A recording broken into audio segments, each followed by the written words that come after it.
Hamatakwepe, Mima Lakota, Imajanta Han Wakin Zitioshpai, Kile Hesapakin, Lila Wakan, Mitaki Ate Tashunka Witko Tioshpai, Mitaki Ina, Wambli Zuya Tioshpai. This is a traditional greeting of my people that I am bound to give, albeit it's a short version. What I said in my own language translated into English thusly. Hello, my relatives. I am an Oglala Lakota, and I come from our very sacred holy land, the Black Hills, where Yellow Thunder Village is. My mother is from the War Eagle clan, and my father's family is from the Crazy Horse clan. This greeting is to this day the way all Indians throughout the nation still greet one another, those that still know their culture. This is the only way we present ourselves to one another that is acceptable. We tell you who we are, where we are from, who we are from, our clans, and we do this without ever saying our name. Anything less would be an insult to you and to my people. Senators, my morning prayers to the great mystery always include you and your colleagues in Congress, as well as leaders in all governments. It is an honor to come before you as a spokesman for my people, the American Indians of the United States of America. In these United States of America, this great country of ours, we American Indians, we can be anything we want to be, except American Indians. And that is created by the laws of this nation and condoned by its subsidiaries, the so-called tribal government, and designed for the Indian to fail, to be expendable, to be eliminated. I take you back in your history. After the American Indian hostiles had been subdued and forcibly confined to Indian reservations, it took approximately 30 years, one generation, for us to adjust and become economically viable, contrary to what the anthropologists say and what we even ourselves are taught as Indian people. However, allotments were made smaller, our remaining lands were open to homesteading, and we were forced into reducing our livestock. Nevertheless, we made the adjustment again in less than half the aforementioned time, 15 years, and become economically self-sufficient again. But once again, the American Indian was forced into reducing our livestock. The boss farmer concept was instituted. We were told what, when, where, how much, and how little we could grow. This applied to agriculture and our livestock. Again, we recovered in a time span of approximately 15 years. We were so successful in our third recovery that the American Indians enjoyed the finest of economic times, while the rest of the industrialized world was wallowing in the Great Depression. It was then that President Roosevelt introduced the Howard Wheeler Act, better known as the Indian Reorganization Act, the IRA, which institutionalized the so-called tribal governments, which are not one of our institutions, and it is still foreign to us this very day. We have yet to recover. 45 years later, the IRA, Indian tribal governments, on their own initiative, began renewed efforts at reestablishing their sovereignty focused on the oldest profession of American Indians. That's gambling.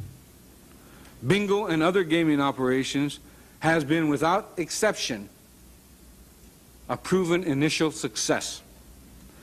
Failure through mismanagement, politics, or litigation has been less than 15%. Showing a better than 85% success rate, the new Indian-sponsored gaming industry on reservations dwarfed success ratios of any and all other non-Indian industries in America. Gaming operations have proven to benefit the revenue gathering of all governments, be they county, state, or Indian reservation. With regulation of bingo and gaming by the Congress, we are experiencing repetition of history. One shouldn't remedy success. The results?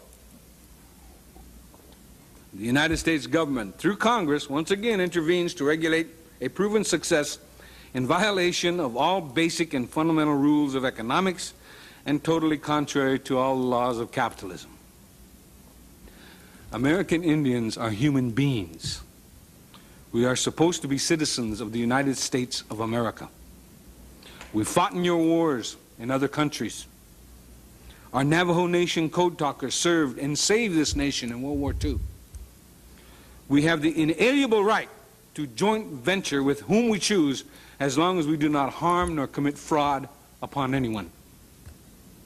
There is no piece of evidence anywhere that proves Indians ever conspired with criminal elements to establish bingo. The Bureau of Indian Affairs, the infamous colonial office of the Department of Interior, and the initiator of sleaze in government, has been regulating contracting on Indian reservations since 1824. This fact alone should convince and teach every student of government that regulation of commerce and enterprise does not work. In fact, it only produces the opposite result. Graft and corruption is rampant to the contracting auspices of the B.I.A and its surrogate tribal government. Indian front contractors bid for and receive government contracts only to proceed to build shoddy, dangerous bridges, buildings, schools, roads, and dams. The Indian is the scapegoat when there is a failure, and is always the one indicted. Contracting on reservations has proven historically to breed and feed corruption within the B.I.A and now the tribal governments. Within the past 2 years, I personally have attempted to assist 7 Indian reservations located in the Southwest, the Northwest, and the Northern Plains, to no avail. The investors I represented were from various groups interested in establishing banks, resorts, Indian-owned public relation firms, factories, fishing ports, and international trade. I now know that tribal governments do not want economic development unless graft is a major ingredient. The B.I.A is a major player in land leases being sold by petty bureaucrats for as meager an amount as $40.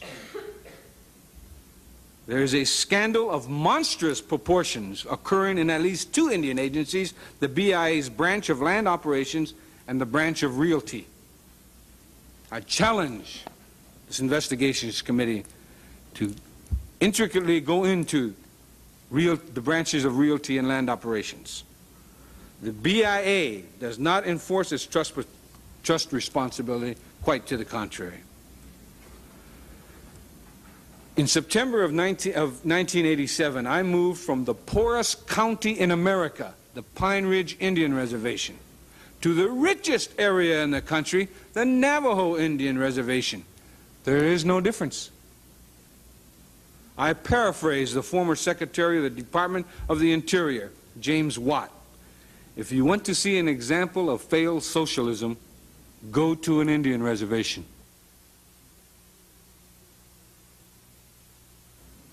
The poorest and richest reservations in our nation suffer from identical problems: mismanagement, a bloated patronage system, no checks and balances, and tribal governments' waiver of sovereignty in order to initiate debt.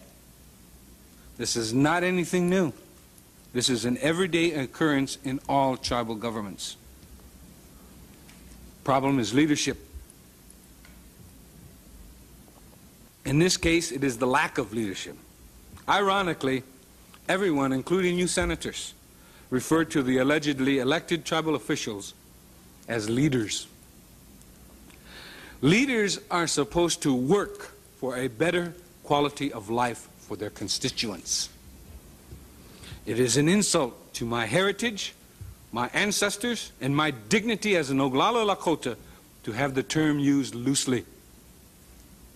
Many of the tribal officials are honest and sincere men and women who have good hearts. Nevertheless, a vast majority of the tribal officials parasite on the incestuous world of tribal politics.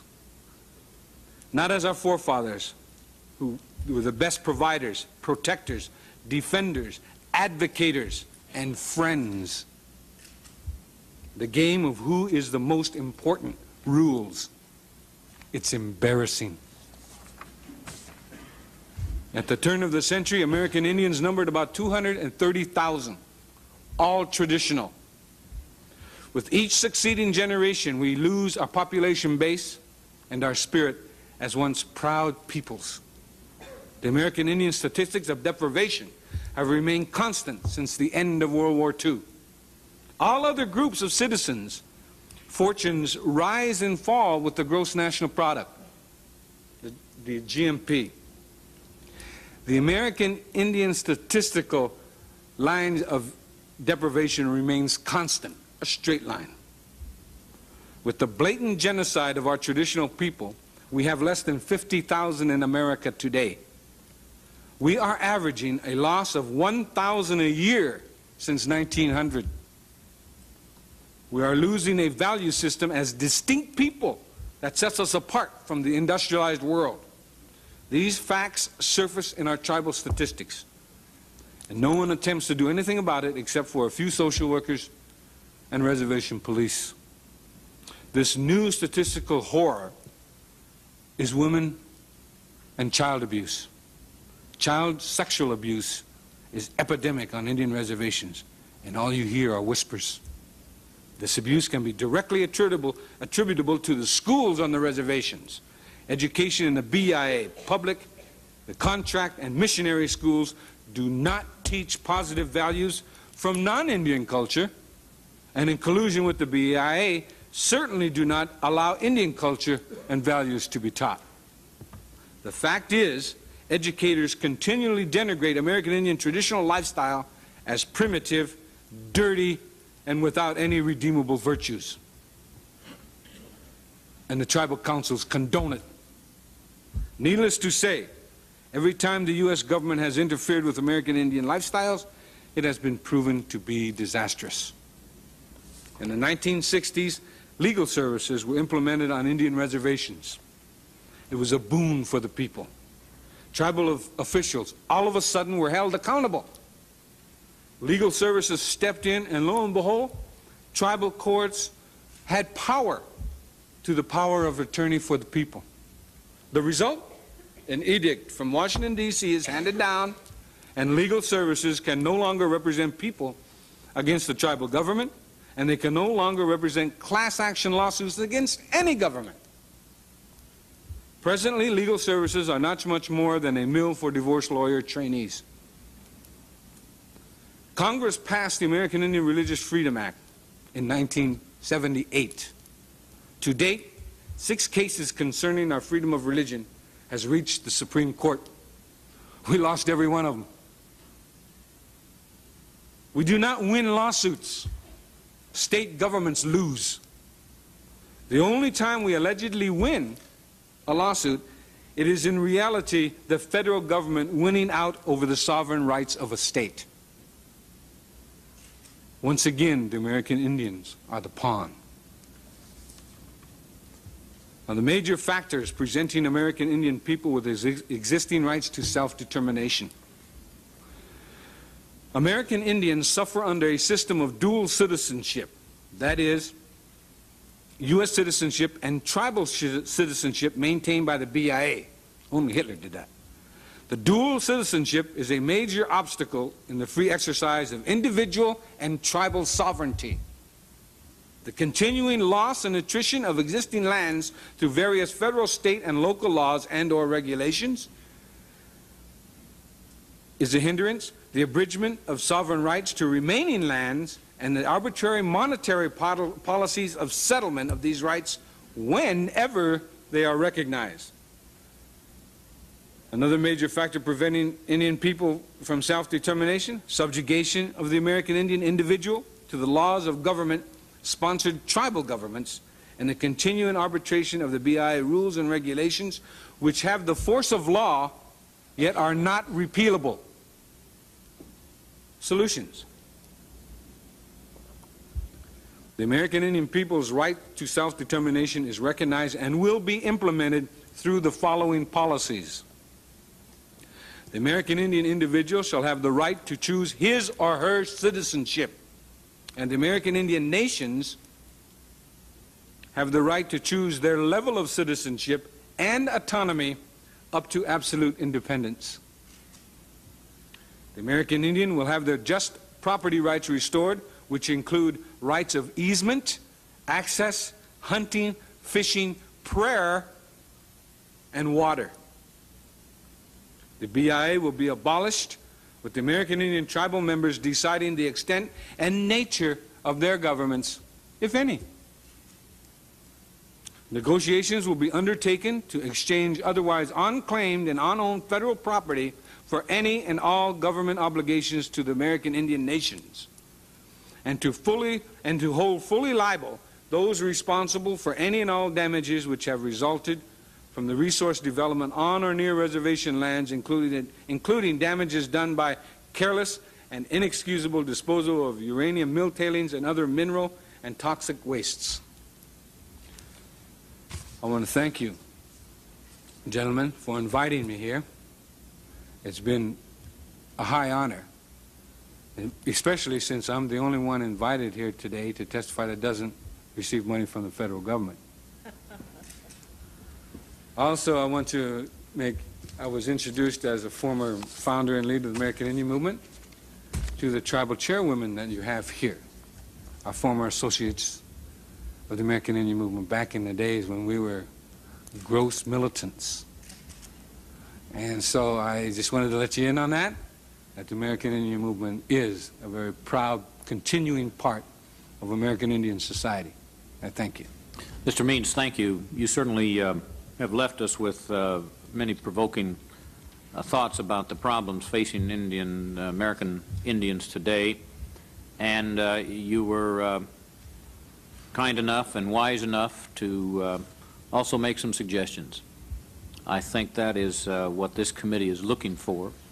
We may agree, we may not agree with him, but it is important to have some thought-provoking ideas of where we should go from the standpoint of the relationship between the federal government and the American natives.